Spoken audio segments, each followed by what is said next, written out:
नमस्कार दोस्तों। Recently United states of America के प्रेसिडेंट डोनाल्ड ट्रंप द्वारा 200% की टैरिफ की घोषणा की गई है ड्रग्स के ऊपर, 50% टैरिफ कॉपर के ऊपर। भारत लगभग $11 बिलियन के ड्रग और कॉपर यूएस को सप्लाई करता है। यूएस के ये टैरिफ अगर आप सामने से सुनोगे तो आपको लगेगा कि भारत की अर्थव्यवस्था को बड़े मामले में इंपैक्ट करेंगे, क्योंकि भारत के टोटल एक्सपोर्ट का लगभग 1/8 पार्ट यानी कि लगभग 12% पार्ट इन दो प्रोडक्ट का है। बट रियल में भारत कुछ ऐसे लूपहोल्स का प्रयोग करने वाला है जिसके जरिए ट्रंप ये टैरिफ लगा भी दे तो भारत के ऊपर कोई असर नहीं पड़ेगा। कैसे, इसे मैं शिवलिंग चौहान डिटेल में आप लोगों के साथ में चर्चा करूंगा। बट उसके पहले आप लोग मेरे साथ में एसआरसी 10 टेलीग्राम ग्रुप के ऊपर जुड़ सकते हो। मेरे क्लास की अपडेट, पीपीटी, पीडीएफ सब कुछ आपको हमें मिल जाएगी।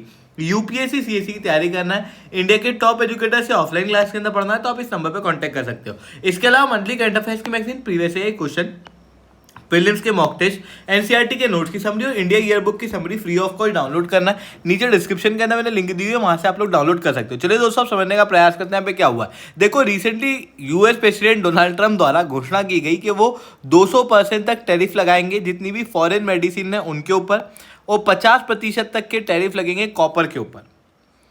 साथ में इन्होंने कहा कि ब्रिक्स देशों के ऊपर भी 10% तक के टैरिफ जो है वो लगाए जाएंगे। सबसे पहले बात करते हैं फार्मा सेक्टर के ऊपर लगने वाले टैरिफ की।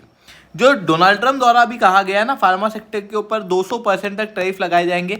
इसके पीछे मेजर रीजन है कि ये चाहते हैं कि दुनिया भर की जो दवाइयों की कंपनियां हैं जिनके ऊपर इनकी डिपेंडेंसी है, वो सारी दवाइयों की कंपनियां जो है वो यूनाइटेड स्टेट्स ऑफ अमेरिका के अंदर आ जाए। इसी कारण से इन्होंने पहले तो कहा कि हम 200% तक के टैरिफ लगाएंगे। ये टैरिफ 1 अगस्त से एप्लीकेबल होंगे, बट कुछ कंपनियों को कंसेशंस दिए जाएंगे ताकि वो कंपनियां यूनाइटेड स्टेट्स ऑफ अमेरिका के अंदर आ सके। 18 से 12 महीने तक का ग्रेस समय दिया जाएगा उनको अमेरिका के अंदर आने के लिए। आप क्लियरली यहां पर देख सकते हो। अब ये जो घोषणा की गई है ना, इसकी वजह से भारत के ऊपर क्या असर पड़ेगा। देखो, इंडिया जो है वो लगभग 8 से 10 बिलियन डॉलर के फार्मास्यूटिकल प्रोडक्ट का एक्सपोर्ट करता है।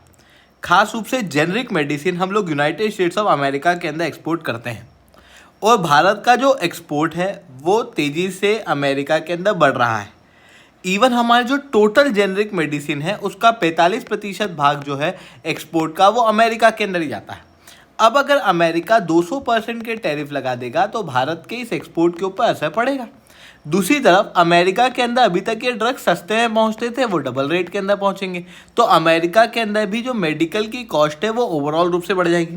दूसरी तरफ अगर मैं कॉपर की बात करूं तो कॉपर हम लोग लगभग $360 मिलियन का एक्सपोर्ट अमेरिका को करते हैं। 50% के टैरिफ की वजह से हमारा जो कॉपर का एक्सपोर्ट है वो भी अमेरिका के अंदर ड्विंडल करने लगेगा।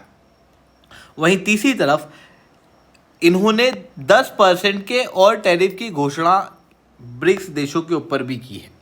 अब अगर आप सामने से देखोगे तो आपको लग रहा होगा कि यार भारत की तो यहाँ पर हालत ख़राब हो जाएगी इन सारे टैरिफ की वजह से, बट एक्चुअल में ऐसा होगा नहीं। देखो, यूनाइटेड स्टेट्स ऑफ अमेरिका के प्रेसिडेंट डोनाल्ड ट्रंप का जो पिछले कुछ समय से रवैया रहा है, उन रवैयों को देखते हुए भले ही ये टैरिफ की घोषणा कर दे, पर मेरे को नहीं लगता कि ये टैरिफ लगने वाले हैं, क्योंकि पिछली बार भी इन्होंने 25% तक के टैरिफ की घोषणा की थी फार्मास्यूटिकल प्रोडक्ट के ऊपर। वो अभी तक ग्राउंड लेवल पर लागू नहीं हुए हैं। इन्होंने एल्यूमिनियम के ऊपर टैरिफ की घोषणा की थी, वो भी ग्राउंड लेवल पे लागू नहीं हुए। इन्होंने घोषणा की थी कि ये 26% तक के टैरिफ इंडिया के ऊपर लगाएंगे और बाकी सारे देशों के ऊपर भी लगाएंगे। फिर उसके बाद में इन्होंने 90 दिन का ग्रेस पीरियड दिया, उसके बाद में ये 1 अगस्त तक का ग्रेस पीरियड देना है। खुद यूनाइटेड स्टेट्स ऑफ अमेरिका के एडमिनिस्ट्रेशन में बैठे हुए लोग अब ये कह रहे हैं कि बेसिकली डोनाल्ड ट्रंप बस झूठ बोल रहे हैं, ब्लफ खेल रहे हैं पूरी दुनिया के साथ। इवन यहाँ पर जो ब्रिक्स के ऊपर टैरिफ की घोषणा ये कर रहे हैं कि हम 10% तक के टैरिफ लगा देंगे, ये कहते हुए इन्होंने किया कि ब्रिक्स देश जो है वो डॉलर को चैलेंज कर रहे हैं, इसलिए हम ब्रिक्स देशों के ऊपर ये टैरिफ लगाएंगे। बट पिछली बार इन्होंने ट्रेड वॉर के पहले जो इन्होंने चाइना के साथ लड़ी, उसके पहले घोषणा की थी कि ब्रिक्स देशों के ऊपर 100% तक टैरिफ लगाएंगे। अब ये कह रहे हैं कि हम 10% लगाएंगे, क्योंकि चाइना से ट्रेड वॉर लड़ने के बाद अमेरिका को ये बात समझ में आ चुकी है कि हमारी हालत नहीं है ट्रेड वॉर लड़ने जैसी, और इसी कारण से उन्होंने उस समय पे भी अपना बैक ऑफ किया था। अब जो अमेरिका केवल चाइना से ट्रेड वॉर नहीं लड़ पाया, वो क्या पूरे ब्रिक्स देशों से ट्रेड वॉर लड़ लेगा क्या? सीधी सी चीज़ें नहीं।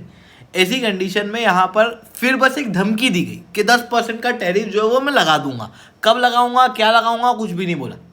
इस तरीके की चीज़ें जो है वो यहाँ पर देखने को मिल रही है। तो भले ही इन्होंने घोषणा की हुई है, बट उससे भारत के ऊपर कोई बहुत ज़्यादा असर पड़ने वाला है नहीं। हालांकि भारत का प्रयास अभी भी यही है कि हम अमेरिका के साथ में एक इंटरिम डील कर लें, पर इंटरिम डील भी हम लोग विन विन सिचुएशन पे ही करेंगे, जो कि भारत के कॉमर्स मिनिस्टर द्वारा कहा गया है। वहीं दूसरी तरफ भारत को अभी के लिए अपने मार्केट को डाइवर्सिफाई करना चाहिए, क्योंकि अमेरिका के ऊपर हम लोग डिपेंडेंट नहीं रह सकते। अमेरिका एक बहुत ही अनप्रेडिक्टेबल कंट्री है, और डोनाल्ड ट्रंप एडमिनिस्ट्रेशन के अंदर इसकी अनप्रेडिक्टेबिलिटी यूपीएससी से भी ज़्यादा हो चुकी है। ऐसी कंडीशन में इतनी अनप्रेडिक्टेबल पॉलिसी के साथ में कभी भी व्यापार नहीं होता, और इसी वजह से भारत को दूसरे market, for example European Union, Africa, ASEAN देशों के मार्केट, इनको अच्छे से एक्सप्लोर करना चाहिए। तो ये चीज़ें यहाँ पर देखने को मिल रही है। आई होप ये सारी बातें आपको समझ में आई होंगी। लेक्चर अच्छा लगा हो तो लाइक करना, लेक्चर बहुत अच्छा लगा हो नीचे साथ रिटर्न कमेंट करना। यूपीएससी सीएससी तैयारी करना है, इंडिया के टॉप एजुकेटर से ऑफलाइन क्लास के अंदर पढ़ना है, तो नीचे मैंने एक लिंक दी हुई है, वहाँ से आप लोग जुड़ सकते हो, या फिर ये नंबर दिया हुआ है, इसके जरिए आप हमारी टीम से कॉन्टैक्ट कर सकते हो। ठीक है दोस्तों, आज के लिए इतना ही। That's all from my side. Jai Hind, जय भारत।